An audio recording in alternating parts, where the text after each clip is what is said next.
हमारा आज का न्यू टॉपिक स्टार्ट करते हैं, ठीक है। Introduction to partnership and partnership final accounts. अब इंट्रोडक्शन टू पार्टनरशिप सबसे पहले देखेंगे और पार्टनरशिप फाइनल अकाउंट्स बाद में।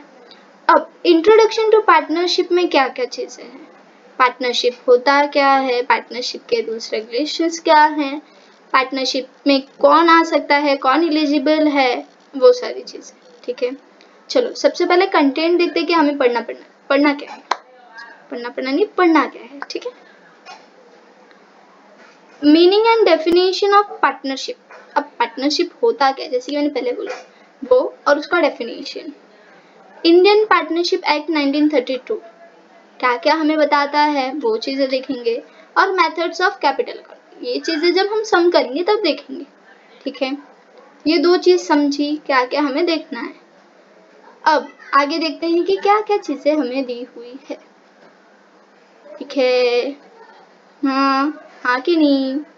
चलो, meaning and definition of partnership. अब पार्टनरशिप होता क्या है, ठीक है। पार्टनरशिप मतलब जहां दो या उससे ज्यादा लोग साथ में आते हैं एक बिजनेस चलाने के लिए, और वो एक दूसरे से एग्री करते हैं कि हाँ जो भी हम बिजनेस कैरी करेंगे उसमें जो भी प्रॉफिट होगा हम क्या करेंगे, आपस में बांटेंगे, ठीक है। कोई भी बिजनेस करने का मेन एम क्या होता है, प्रॉफिट अर्न करना। अब भाई प्रॉफिट के लिए तो दोनों आ रहे हैं या उससे ज्यादा लोग आ रहे हैं, तो वो डिसाइड करते हैं कि जो भी प्रॉफिट होगा हम आपस में शेयर करेंगे, ठीक है। अब डेफिनेशन क्या बोलता है वो देखते हैं। इंडियन पार्टनरशिप एक्ट 1932 सेक्शन 4 हमें क्या बताता है पार्टनरशिप के बारे में। पार्टनरशिप क्या होता है वो हमें कैसे बताता है। It is a relation between persons, लोगों के बीच में एक बिजनेस रिलेशन है जहां वो लोग क्या करते हैं, एग्री करते हैं कि जो भी हमें प्रॉफिट होगा वो हम क्या करेंगे, शेयर करेंगे बिजनेस का, ठीक है। भले ही बिजनेस सभी लोग साथ मिलकर चला रहे हैं या कोई एक पार्टनर सबके बिहाफ पे उसे चला रहा हो, ठीक है। समझा इतना। एक और बार देखते हैं। इंडियन पार्टनरशिप एक्ट 1932 सेक्शन 4 क्या कहता है पार्टनरशिप को। It is a relation between persons, लोगों के बीच में एक बिजनेस रिलेशन है जहां दो या उससे ज्यादा लोग साथ में आते हैं और एग्री करते हैं कि जो भी हम बिजनेस में प्रॉफिट कमाएंगे वो आपस में शेयर करेंगे, ठीक है। भले वो बिजनेस सभी लोग द्वारा मैनेज किया जा रहा है, चलाया जा रहा है, या कोई एक पर्सन सबके बिहाफ पे उसे चला रहा है। चलो एग्जाम्पल से समझते हैं। दो लोग हैं, राम और श्याम, दोनों साथ में आए बिजनेस करने के लिए। मेन एम क्या है दोनों का, हाँ हमें प्रॉफिट अर्न करना है, और जो भी प्रॉफिट हम करेंगे अर्न करेंगे वो क्या करेंगे, शेयर करेंगे आपस में। अब राम और श्याम ने एक बिजनेस स्टार्ट किया, कोई भी अज्यूम कर लो, स्टार्ट किया, ठीक है। प्रॉफिट भी कमा रहे हैं, हाँ साथ में आए बिजनेस चालू किया, प्रॉफिट कमा रहे हैं और आपस में शेयर कर रहे हैं। थर्ड एक और पार्टनर आता है बिजनेस में, तीसरा पार्टनर, उसने भी यही बोला कि मुझे अपने बिजनेस में ले लो, मैं भी आपको कैपिटल देता हूँ बिजनेस को बढ़ाने के लिए, एक्सपांड करने के लिए, और जो भी प्रॉफिट होगा उसमें मुझे भी दे देना, ठीक है। तो अब जो पहला पार्टनर था वो बोलता है ठीक है मेरा पैसा लगा रहेगा, काम तो स्टार्ट हो गया है, काम चलेगा, ठीक है, आप लोग करो बिजनेस और थोड़ा जो भी मेरा होगा शेयर वो मुझे दे देना। मतलब क्या होता है इसका कि भले सभी लोग बिजनेस कैरी कर रहे हैं या कोई एक पर्सन भी चला रहा है उनके बिहाफ पे तो भी चलता है, ठीक है। अभी प्रोफेसर हैंडी हमें क्या बताते हैं वो देखते हैं। According to professor Handy partnership क्या है। Partnership is the relation existing between persons, लोगों के बीच में एक बिजनेस रिलेशन है जहाँ पर वो जो पर्सन्स साथ में आ रहे हैं वो क्या होना चाहिए, कॉम्पिटेंट होना चाहिए, सक्षम होना चाहिए एक कॉन्ट्रैक्ट बनाने के लिए। कॉन्ट्रैक्ट बनाने के लिए कौन सक्षम होता है पहले वो देखते हैं। वो जो पर्सन है जो बिजनेस में पार्टनर बनना चाहता है वो 18 साल से कम का नहीं हो सकता। किसी भी कॉन्ट्रैक्ट में आप एंटर करोगे तो आप माइनर नहीं हो सकते, माइनर एंटर नहीं कर सकता कॉन्ट्रैक्ट में, ठीक है। मतलब आपकी एज 18 साल से ज़्यादा होनी चाहिए, कम नहीं। सेकंड, वो जो पर्सन आ रहा है बिजनेस में वो इंसान नहीं होना चाहिए, मतलब दिमागी तौर पे वो ठीक होना चाहिए, ठीक है। कोई वो पर्सन जो आ रहा है वो एलियन या एनिमी नहीं होना चाहिए। अब एलियन और एनिमी मतलब वो मत समझना जो तुम लोग समझते। अब दुश्मन किस टाइप में हो सकता है समझ लो, एक एग्जाम्पल है। हाँ, दुश्मन कैसा होगा, आप एक कंट्री में हो, ठीक है, एक दूसरी कंट्री का पर्सन आपके साथ पार्टनरशिप में आना चाहते हैं। अब वो जो पर्सन दूसरी कंट्री का है, हो सकता है हमारी कंट्री और उसकी कंट्री में कुछ ठीक ना हो सकता है हम जो दो देश है वो आपस में दुश्मनी हो दोनों देशों में। तो वो जो पर्सन होगा अगर उसका मेन एम है कि हमारे साथ बिजनेस करे और हमारी कंट्री को हार्म करे, तो ऐसे पर्सन हमारे कॉन्ट्रैक्ट में एंटर नहीं हो सकते, ठीक है। अब जो पर्सन्स कॉम्पिटेंट हैं वो क्या करते हैं, एग्री करते हैं, वो agree to carry on a lawful business. एक लॉफुल बिजनेस हम चलाएंगे। लॉफुल मतलब क्या, जो भी बिजनेस चलाएंगे वो कानूनी होगा, गैर कानूनी उसमें कोई काम नहीं होगा। In common with a view to earn private gains. Private gains क्या होंगे, प्राइवेट गेन्स क्या होंगे जो उनका एम है प्रॉफिट अर्न करना, ठीक है। उनका जो मेन एम है प्रॉफिट अर्न करना, वो उनके लिए क्या है, प्राइवेट गेन्स, ठीक है। अब फीचर्स देखते हैं कि फीचर्स क्या है पार्टनरशिप के। फीचर्स मतलब क्या, उस पार्टनरशिप फर्म की विशेषताएं क्या क्या है, खासियत क्या क्या है, ठीक है। ये दिखाई दे रहा है आपको chart, resolution, agreement, principals and agent, lawful business, sharing of profit and losses, unlimited liability, registration, joint ownership and management, principal and agent। अब समझते ये चीजें क्या होती हैं, ठीक है।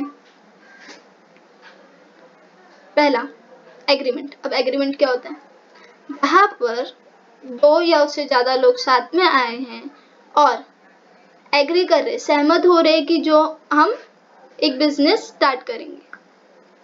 अभी एग्जाम्पल से समझो, दो पर्सन है ए और बी, दोनों ने, ए ने बोला कि चलो बिजनेस स्टार्ट करते हैं, इस चीज का बिजनेस हम स्टार्ट करेंगे, इतना इतना कैपिटल लाते हैं और जो भी प्रॉफिट होगा हम आपस में शेयर करेंगे।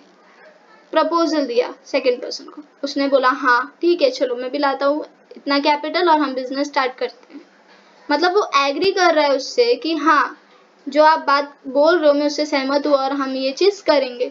तो उन दोनों के बीच में क्या हो रहा है, एग्रीमेंट बन रहा है। एग्रीमेंट दो टाइप के हो सकते हैं, ओरल हो सकता है और रिटन।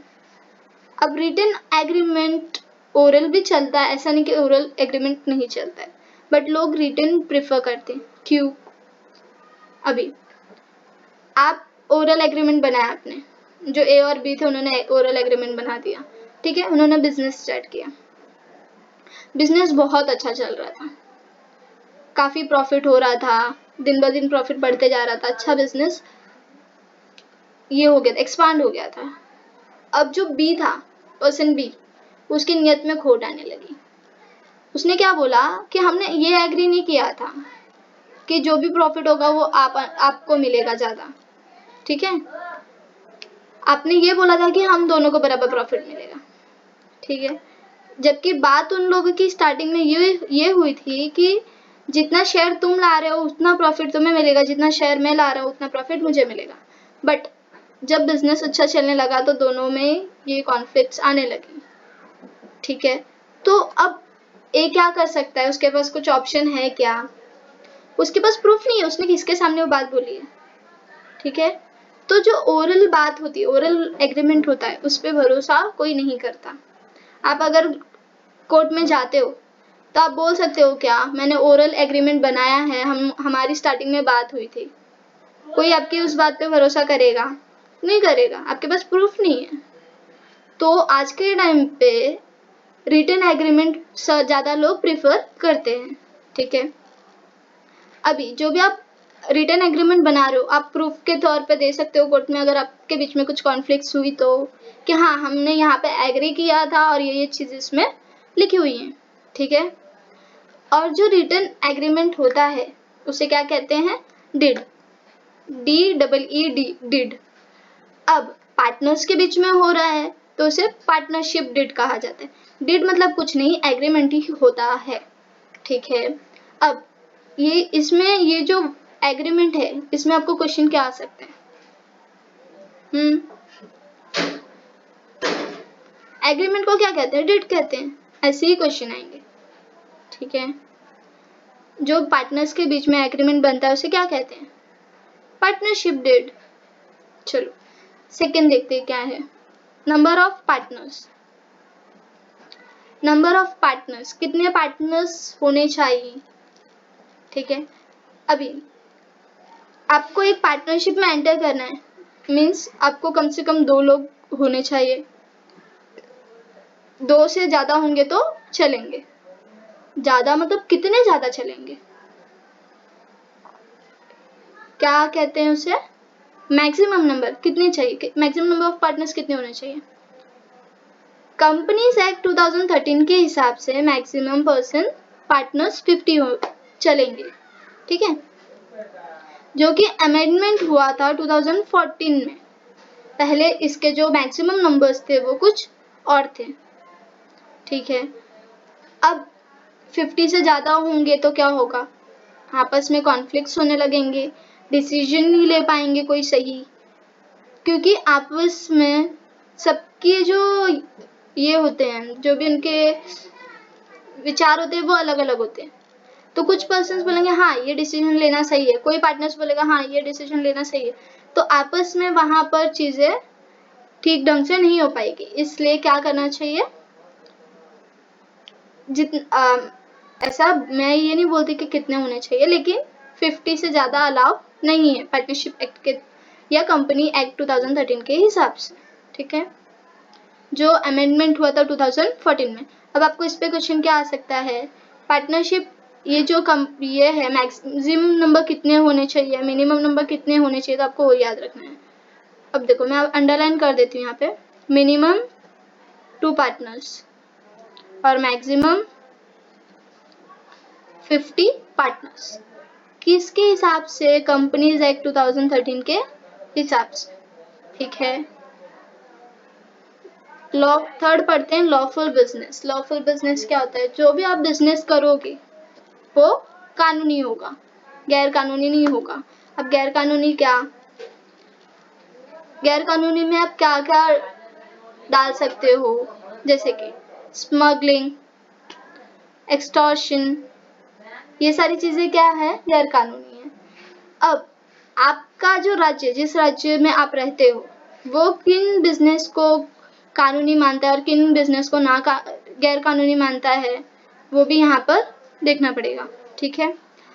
आपको उतना ज़्यादा डिटेल में पढ़ने की ज़रूरत नहीं है, जितना दिया हुआ है उतना ही पढ़ना है, ठीक है। अभी business undertaken by partnership should be lawful.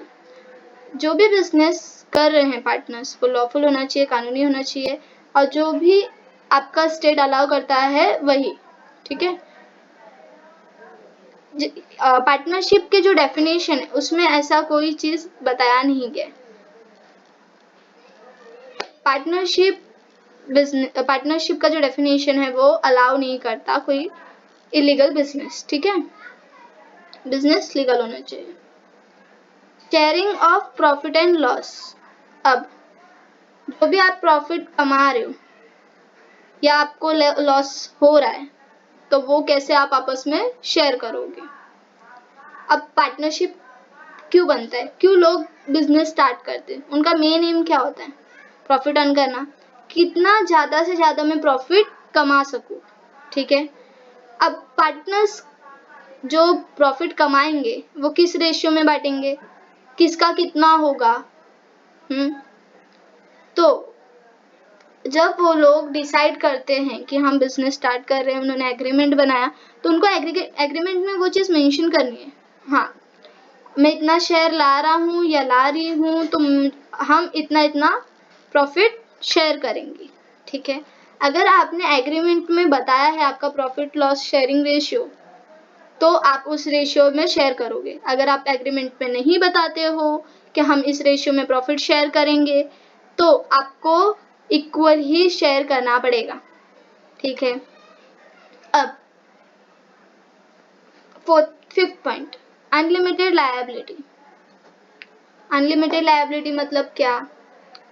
अब समझ लो, 2 पर्सन थे हमारे स्टार्टिंग में, वही 2 person A and B business चला रहे, बहुत अच्छा चल रहा था, बहुत प्रॉफिट भी अर्न कर रहे थे। क्या हुआ, धीरे धीरे चीज़ों की डिमांड आनी कम हो गई, जो आप चीज़ बना रहे थे उसकी। धीरे धीरे क्या हो रहा है, आपका बिजनेस लॉस में जा रहा है, और एक टाइम आया कि पूरी तरह से ठप हो गया, बंद। ठीक है, अब क्या हुआ, आपके पास कुछ चारा नहीं बचा है, आपने उधार पे चीज़ें ली है, रॉ मटेरियल खरीदा है लोगों से, आपने उधार लिया है, उन्हें वापस करना है, ये चीज़ बची है। अब वो लोग बोल रहे हैं आपके पास कुछ है नहीं, आपका बिजनेस चल रहा नहीं, हमारे पैसे वापस कर दो। आप क्या करोगे? हाँ भाई, जब कुछ हो नहीं रहा है तो बंद कर देते हैं बिजनेस को। बिजनेस बंद करोगे तो उनको पे करना है, पे ऑफ करना है उन लोगों को। अब क्या करोगे? जो भी एसेट्स थे कंपनी में, आपके पार्टनरशिप फर्म में, उन्हें बेचोगे और उनके पैसे पे करो। अगर वो एसेट्स उतने नहीं हैं जितना आपको पे करना है, समझो 50,000 के एसेट्स हैं और आपको 60-70,000 रुपये पे करने हैं, तो क्या होगा?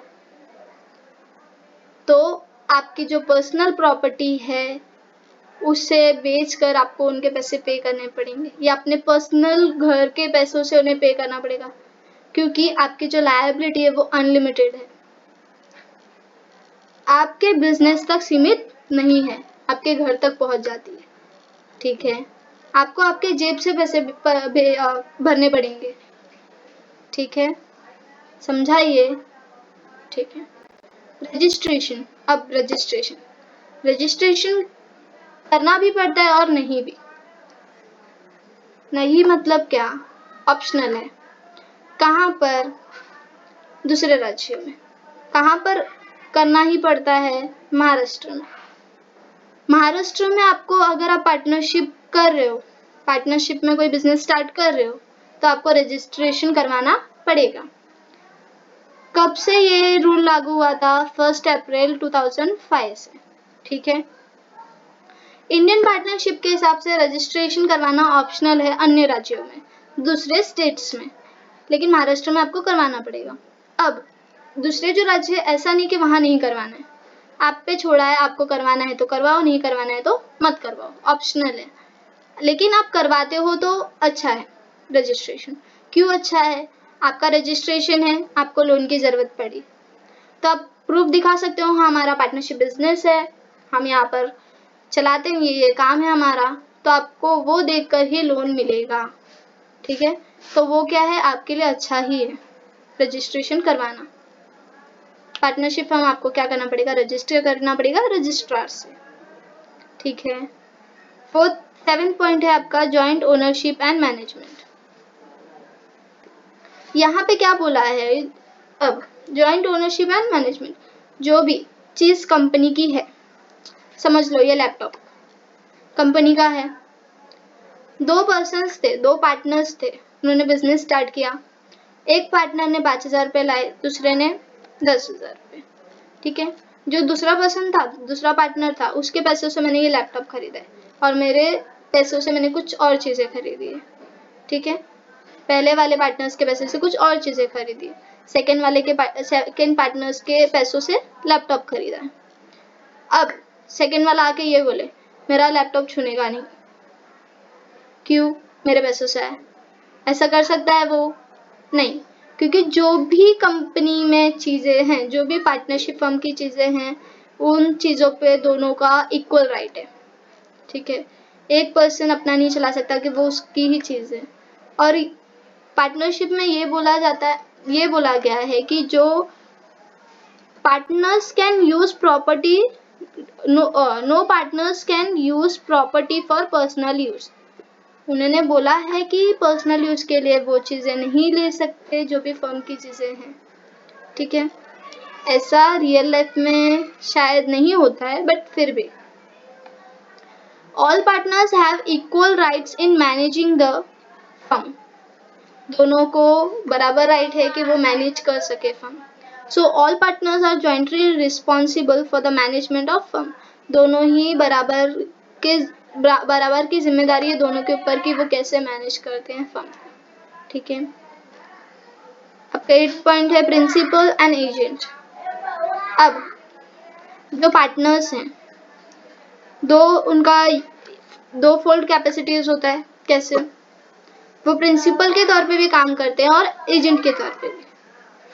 जो एक पार्टनर है, एक पार्टनर बिजनेस का, वो दूसरे पार्टनर के लिए एजेंट के तौर पे काम कर रहा है, ठीक है। बट जब आप आउटसाइडर के पास जाते हो, जो तीसरा पार्टी है जो आपकी पार्टनरशिप में नहीं है, उसके लिए आप क्या हो? प्रिंसिपल हो। और आपस में आप लोग क्या हो? एक दूसरे के लिए एजेंट, ठीक है। आपका 9th टॉपिक है डिसोल्यूशन। 9th पॉइंट है डिसोल्यूशन। डिसोल्यूशन मतलब डिसॉल्व हो जाना, पूरी तरह से खत्म हो जाना। जब आपका बिजनेस पूरी तरह से डूब जाए तो उसे क्या करना पड़ता है? बंद करना पड़ता है। तो आप क्या करोगे? डिसोल्यूशन करवाओगे उसका। मतलब क्या? जो आप दो पार्टनर्स के बीच में एग्रीमेंट बना था वो अब क्या हो जाएगा? खत्म होगा। अभी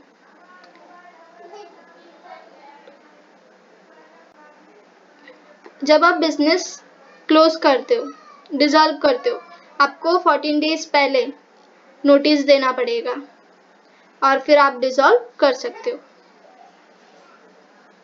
डिसॉल्व कब कब होता है बिजनेस?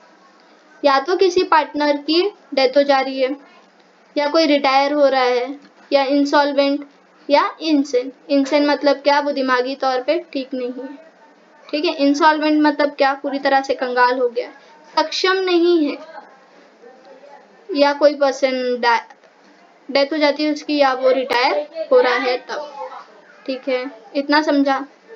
अब इसमें याद क्या रखना है? पूरा याद रखने की जरूरत नहीं, क्योंकि आपको क्वेश्चन आंसर्स नहीं आने वाले इसमें से, आएंगे तो ऑब्जेक्टिव्स, ठीक है। तो नंबर ऑफ पार्टनर्स कितने हैं? वो मिनिमम 2, मैक्सिमम 50। अगर प्रॉफिट और लॉस आपने मेंशन नहीं किया एग्रीमेंट में कि किस रेशियो में बटेगा, ठीक है, तो आप क्या करोगे?